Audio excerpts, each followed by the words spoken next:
The broadcast is now starting. All attendees are in listen-only mode.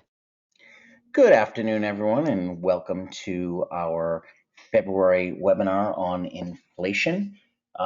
We are just going to let everybody get joined up. We do have a number of attendees signed up today, so we're going to give everyone just a minute here to join us. We'll get started at 2 minutes past. Thanks very much.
All right. Well, I want to be respectful of everyone's time, and it looks like we have a majority of the people that signed up here right now.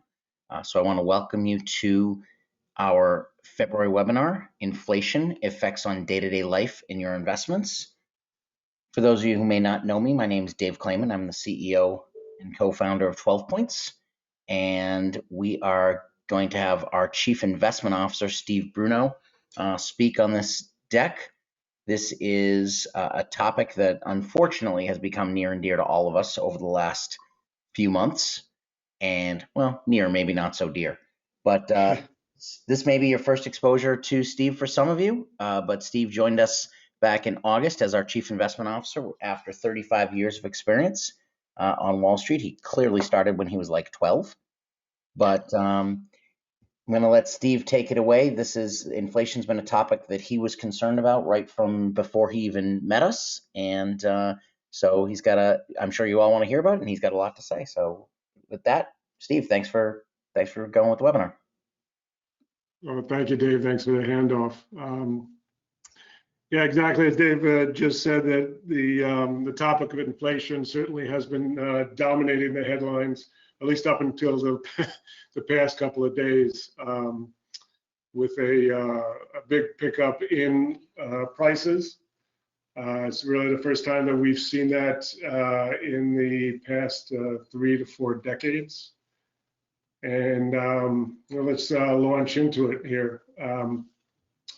So really what we're seeing right now is 3 different types of inflation. The most common one is the one that you hear talked about on radio, TV, and in the headlines. It's just a general price increase of goods and services in the economy.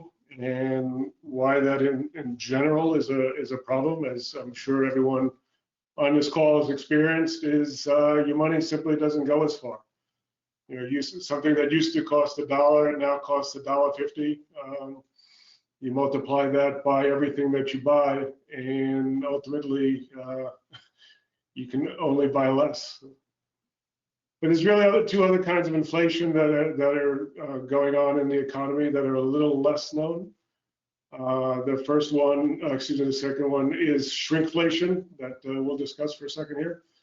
And that's when manufacturers try to hide price increases. And they believe, and it's been shown, that consumers do not look at the size of the packages that they buy. All they do is look at the price. So, for example, what you see a lot of times is Kellogg, as a cereal maker, will keep the price of Frosted Flakes constant, and yet will decrease the amount of volume that's in that box. Often they'll splash new and improved on the box to sort of hide the fact that the volume has changed, and so you could have the same price, a 10% decrease in the amount of cereal you're getting, which effectively is a 10% price increase to you, but it's certainly not as noticeable as it would be if it shows up directly in price. And then particularly during the post-pandemic, we're seeing this third type of inflation that I'm calling sort of shadow inflation. And this is showing up as a general decline in the quality of both goods and services that we're all experiencing every day. For instance, longer lines at checkouts, longer wait times at restaurants. Going to a hotel where there used to be breakfast included, and that breakfast is either no longer included, or the choices are down to that box of cereal that I was just talking about a minute ago. These are all different ways that we are experiencing inflation.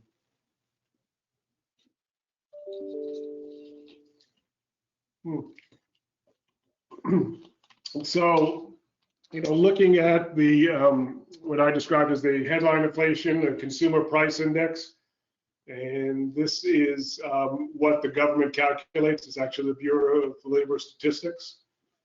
And in general, the consumer price index is an average change in prices over a period of time.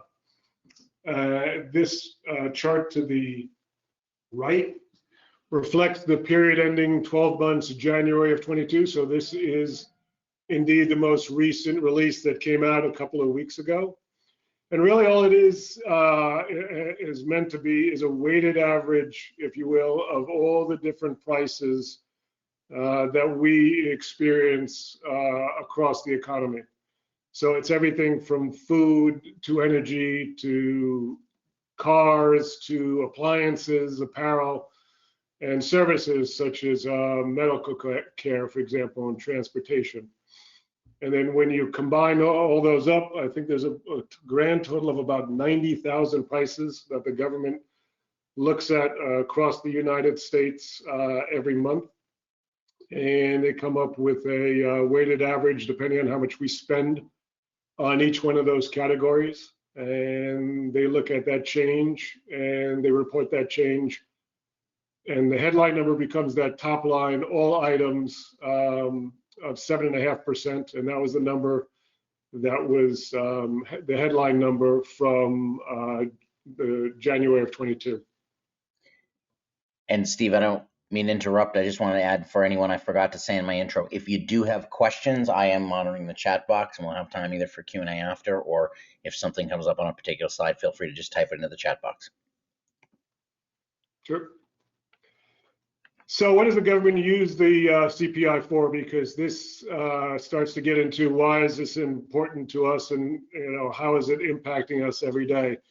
So besides the issues of simply seeing higher prices at the fuel pump or the grocery store, the government uses the CPI, for example, to index the tax brackets that are used for us to pay our taxes every April. If they did not adjust those tax brackets for inflation, then really what would be happening is you'd be paying a higher taxes even though you had a decline in your purchasing power, your income on a real after inflation basis. So that's called bracket creep, and it really ends up being if the IRS did not increase those tax brackets, that would effectively be a tax increase that no one voted for.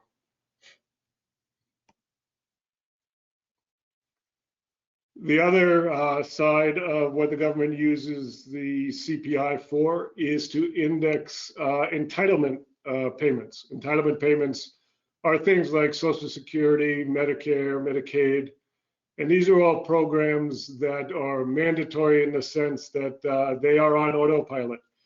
These are not things that the government votes on every year in their appropriations bill. These are things that people, quote unquote, get because they are entitled to. So once you are in the Social Security system, you receive Social Security payments and Medicare payments on a monthly basis. And the government makes sure to a certain extent that the payments that they send to you are also indexed to inflation in an attempt to maintain that purchasing power from those benefits on an ongoing basis, so that you'll see that the Social Security is increased once a year in January based on the CPI from prior period, and then they'll increase the benefits for that subsequent year.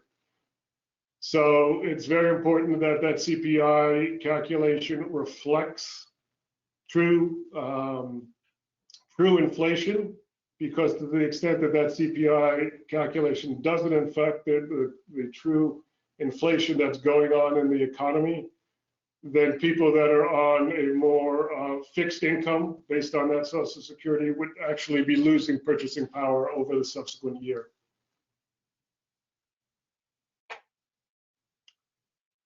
So here's an interesting little quirk that the government came up with that I think everyone will find interesting. So Social Security, right, is indexed to something called the CPIW, which is similar to the CPIU in that it's for all wage earners across the United States. And that's something, that's a CPI that grows faster than the CPI calculation that the government uses to index tax brackets. Now, you kind of scratch your head and you say, well, why would they use a different measure of inflation for something like Social Security versus income tax brackets? And although there is no economic rationale for this, what the government is doing is having tax brackets grow slower than the growth in Social Security benefits, so that there is really a transfer of, if you will, wealth from wage earners to people on fixed income, because those brackets are not growing as quickly as the spending that's occurring on the Medicare and the Social Security side. The third major category of spending for the U.S. government is interest on our national debt. It's currently, interest rates are low, but as we've seen, interest rates have picked up fairly significantly recently and are expected to go higher. The main determinant of interest rates is expected inflation. So if you look at what was 6% of the US budget in 22, is expected to almost double over the next 10 years and be 4 or 4.5 times greater over the next 30 years. So interest costs are actually the fastest growing program under the federal budget, and is growing faster than both Social Security and Medicare. And that's without significant additional debt taken on, right? That's just based on what we already have out there. That's exactly right. So when you start to factor in the additional debt, it's going to continue to crowd out what's called discretionary spending. We'll spend a moment about that in a minute. So that's exactly the point I was just making. So if you combine the Social Security programs and and Medicare, with net interest. As I said, those were growing a lot more rapidly than they certainly had been historically. And what that's doing is crowding out what's called non-interest spending, which is basically everything else in the federal budget. Now, this is a chart that's based on a percent of our total gross domestic product, or everything, all the, if you will, the revenue in our economy.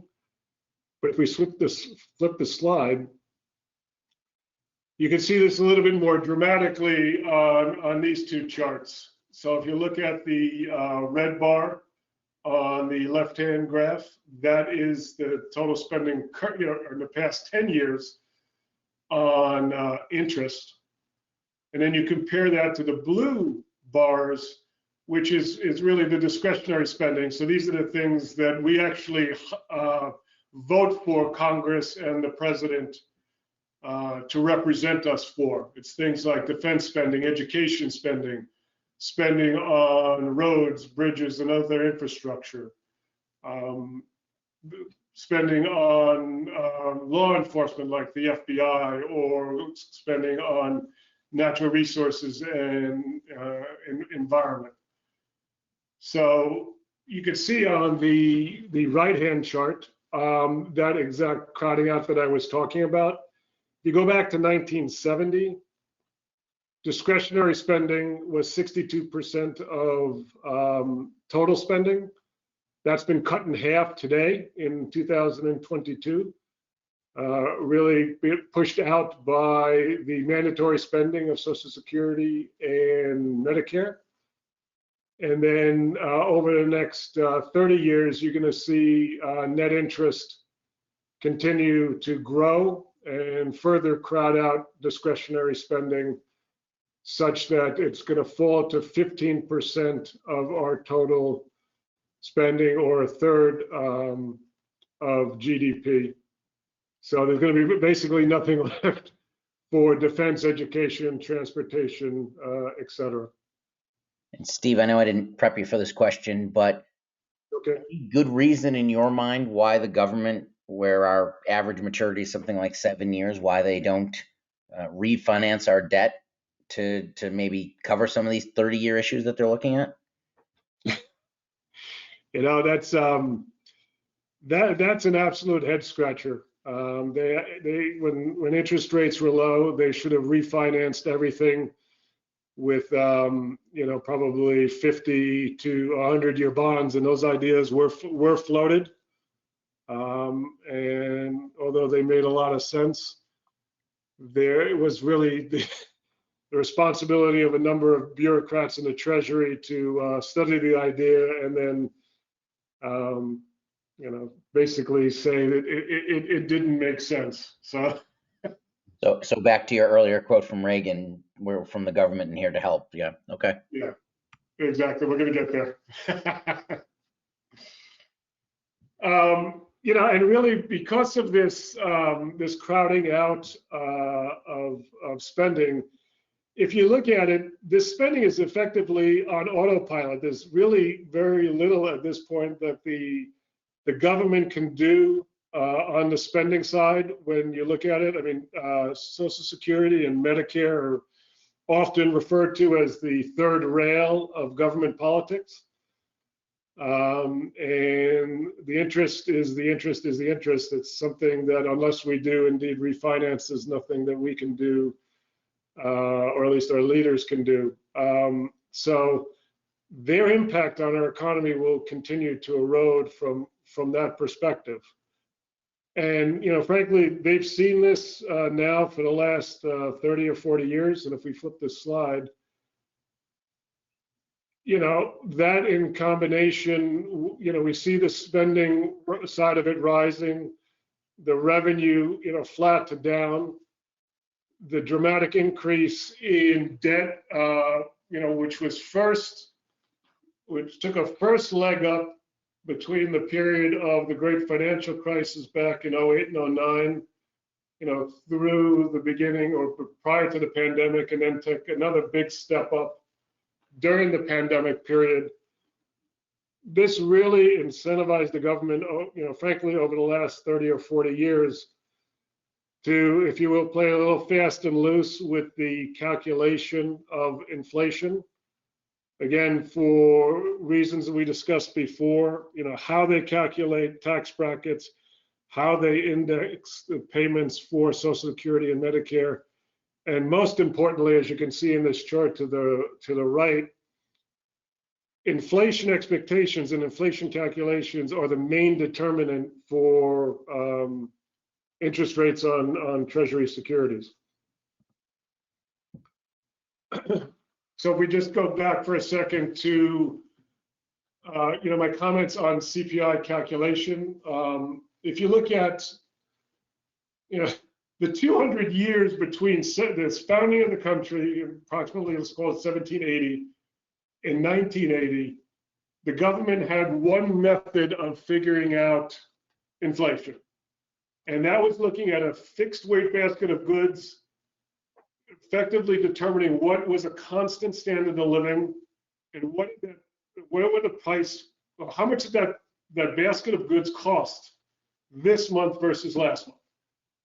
So you could compare that same basket of goods basically over a 200-year period. Yes, things have changed. We obviously didn't have washing machines back in the 1700s, but that constant standard of living was the concept.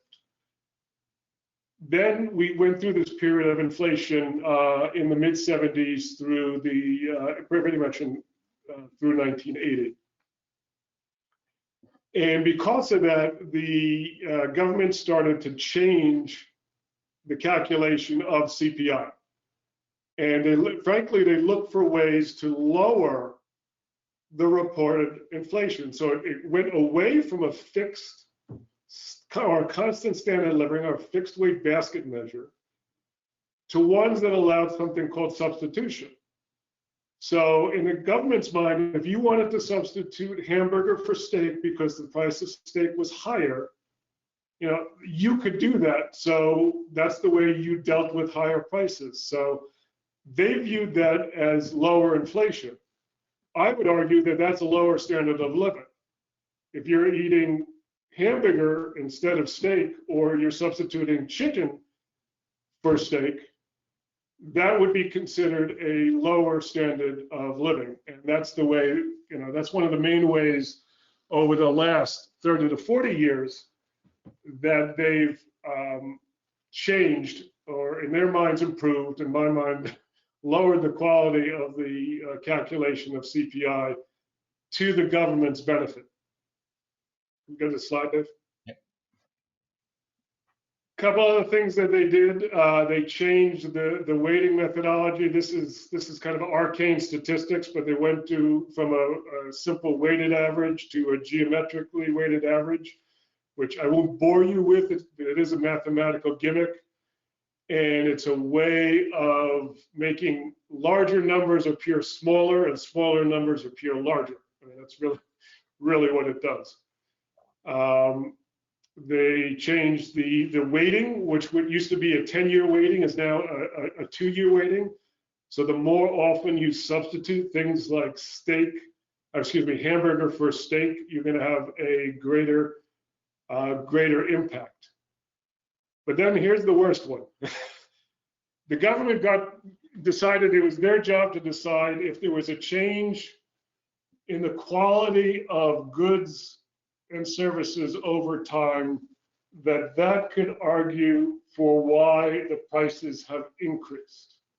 So let me give you an example. And textbooks are an easy example.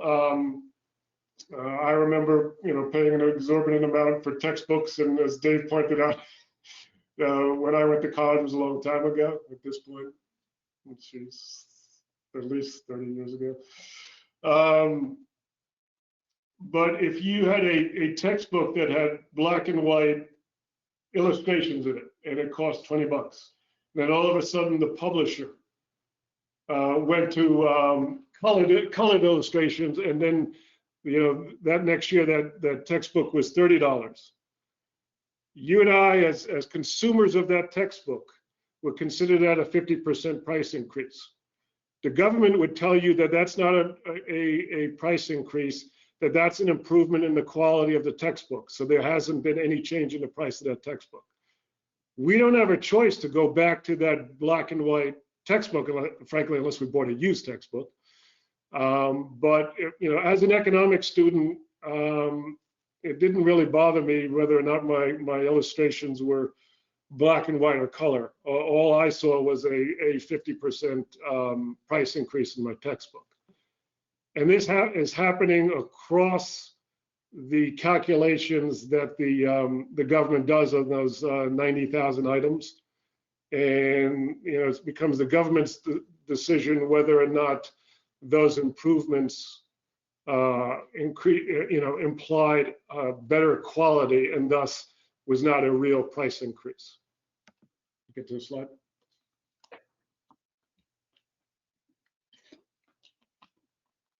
So, really, why did the government do this? And this goes back to, what they wanted was quote unquote a more accurate CPI, but in my mind, the unstated goal was to reduce the cost of living adjustments, right?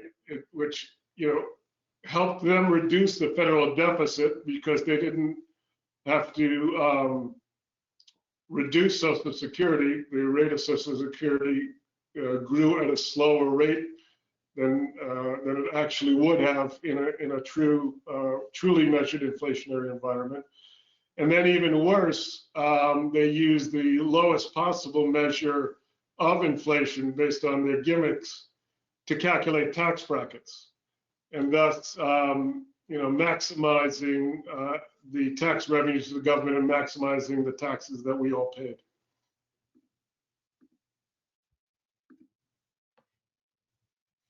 So if we just take a minute to what's happened here during the pandemic, the government stepped in at the beginning of the pandemic and, as we all know, issued support payments to everyone.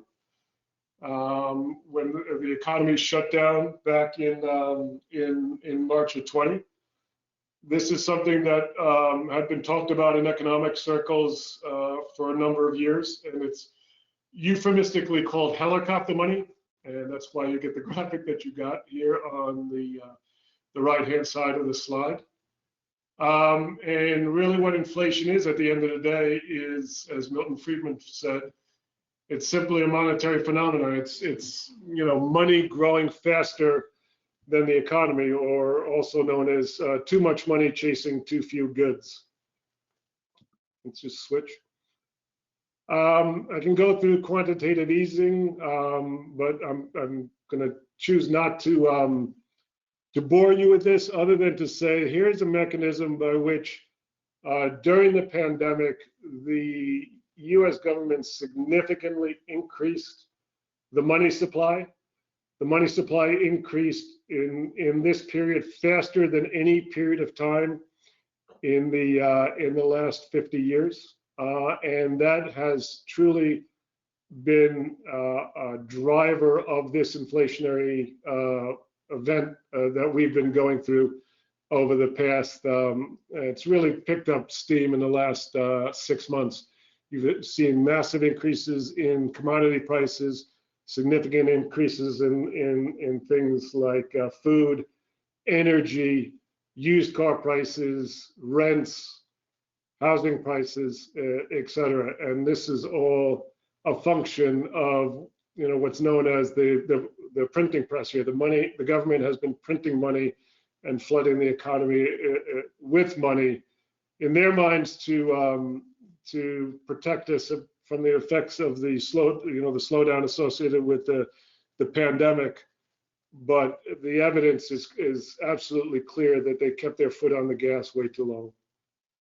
Well, thank goodness they've only increased the prices in things we need. That's a good thing.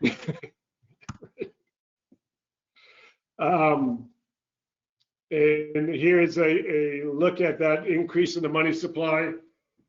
Even if you look back to the inflationary period that we had in the 70s, that was what the last time that we've had significant inflation. And inflation at that time was running in the double digits, in the 14% range, 14-15% range. Interest rates actually spiked. Long-term bonds spiked to about 16%, short-term to almost 20% in terms of CDs and things like that. Money supply growth during that early mid-70 period, then again in the late 70s period, was about 10% year over year. If you contrast that to the pandemic period, as you can see, we got in a short period of time with money supply growth in the north of 20%, what took almost a decade to do back in the 70s. And that's significantly greater than the money supply growth that we need in order to maintain our economy, which really does sit around that 5% level, which is why I have that average in there. So you need about 5% money supply growth to support the ongoing growth in the economy. So the 20% that we've had here during the pandemic, and then we continue to have, in December, it actually was about 11%, is well in excess of what we need to maintain our economic growth.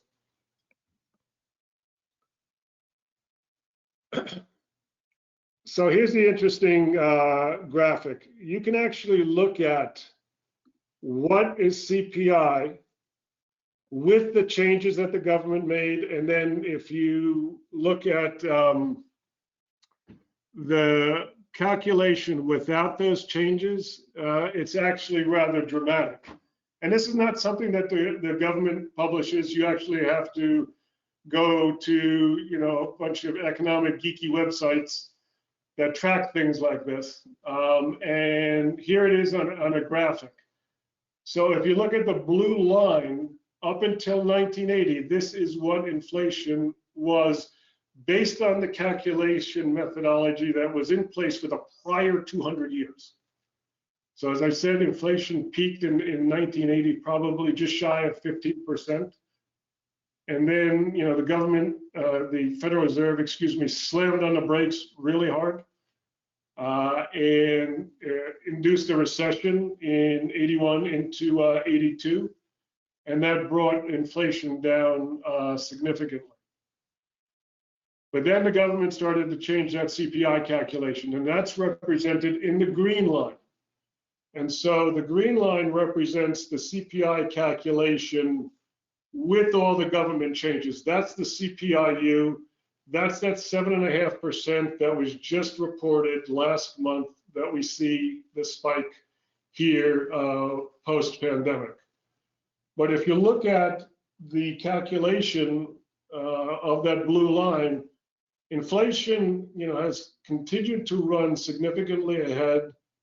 If you, X out those changes that the government made, and now actually, as in this period post-pandemic, has significantly, at least, meaningfully exceeded what it had been in that period back in 1980 that caused all the consternation that we talk about now, that we haven't seen this kind of inflation in about 40 years. But the interesting thing, from the government's perspective, if you look at that pink line, it's kind of sort of a pink-purple line. That pink-purple line is the yield on the 10-year Treasury. So although there was some disbelief right in the early 80s, that 10-year Treasury followed the CPI calculation that the government put out, rather closely over the subsequent 30 to 40 years. And so here we are sitting with a 10-year Treasury at about 2%. Inflation, as the government states it, running at 7.5%. And if you take out those changes, inflation running closer to 15%. So I'd like to just close on, what are we doing for our clients? So this is some research that that we had completed last summer, and as Dave sort of alluded to at the beginning of our webinar, is I came in last summer and I was really pounding the table as to the concerns that I had, that inflation was going to pick up rather significantly, that the growth in the money supply just, there was no way around it. It was coming. And so, what did we want to do in terms of protecting our clients' portfolios and their purchasing power? And as I said, this is research that I had done back during the summer. And in the late summer and through the early winter, these are the kinds of changes that we implemented in our clients' portfolios.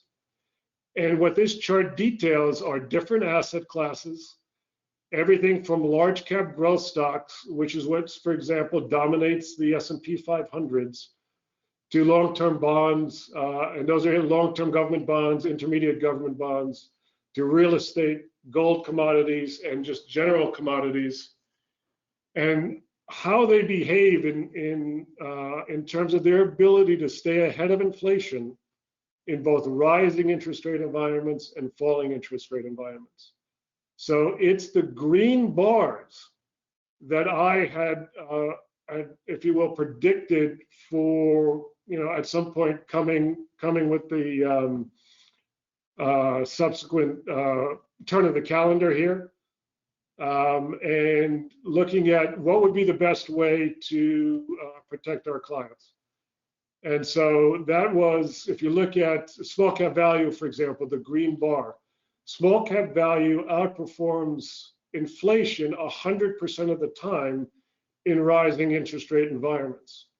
Whereas large cap growth, which again dominates the S&P, is actually about 37% of the time. So we moved our clients out of large cap growth stocks and into small cap value stocks. We significantly lowered the duration or the interest rate sensitivity of the fixed income portion of our clients' portfolios. The duration, which is a measure of interest rate sensitivity or maturity, it's close to maturity, of our client portfolios are actually half of what the benchmark is. It's 3 years versus about 6 years. And we significantly increased the allocation of our clients' portfolio to things like real estate, gold, and just general commodities. Again, these are all asset classes that in a rising interest rate environment significantly outperforms inflation and helps to maintain our clients' purchasing power. So those are the changes that we've made. We've made, as I said, late summer into early winter last year. And I think I'll close it there and then open it up for questions. Yeah.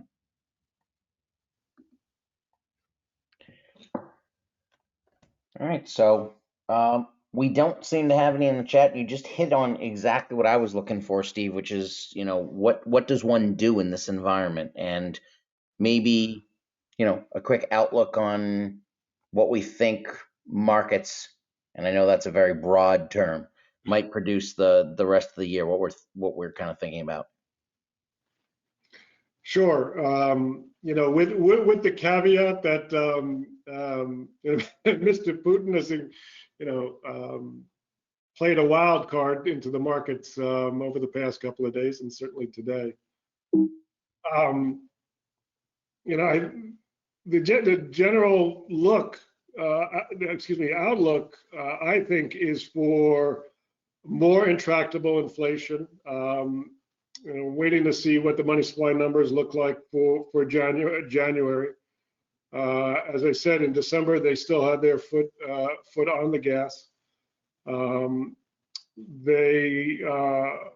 Federal Reserve is expected to raise interest rates again now with what's going on in Eastern Europe.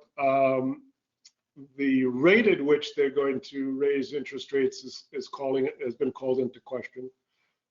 But the other side of that is, our domestic economy remains pretty robust. You saw the labor numbers, the unemployment statistics over the past couple of days.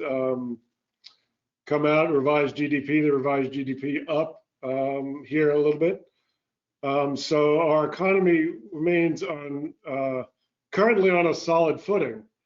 And if anything that we've seen from the supply chain disruptions that were brought around by the pandemic, it is, more likely that that U.S. companies are going to deglobalize, in the near term and bring production home rather than, further risk, disruptions associated with the supply chain.